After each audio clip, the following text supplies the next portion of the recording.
Je pense que depuis cette crise coronavirus, depuis 3 mois, nous vivons quelque chose d'inédit dans ce département. Et c'est les acteurs publics comme le département qui doivent redonner comment dirais-je, un petit élan qui accompagne la reprise économique.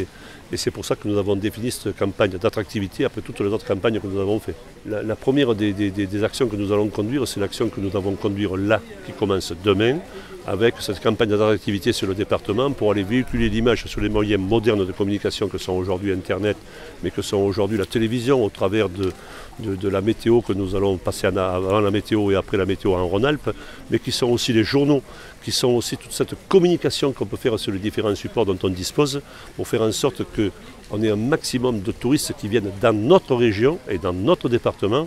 Derrière ça, nous allons avoir une action qui va être une action qui est conduite par Gare Tourisme, qui là aussi est une action de communication. Nous allons injecter là aussi 500 000 € de communication, toujours dans le même état d'esprit et toujours taper fort et sur des endroits ciblés et sur des publics ciblés. Nous allons aussi avoir toute cette action de communication qui va être faite par le comité régional du tourisme, j'en suis un des vice-présidents, qui sera bien sûr sur l'ensemble de la région d'Occitanie, mais qui va être décliné aussi en partie dans le département et que le département là aussi accompagne effectivement pour soutenir cette action et met plusieurs dizaines de milliers d'euros dans cette action-là.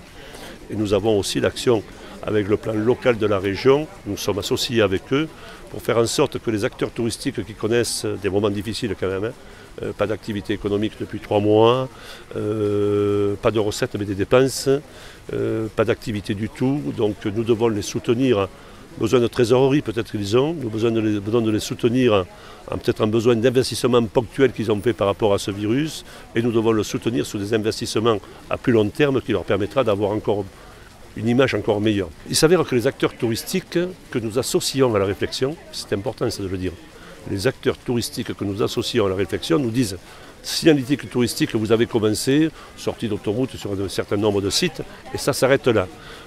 Il nous faut définir la destination Grau-du-Roi, premier port européen de plaisance.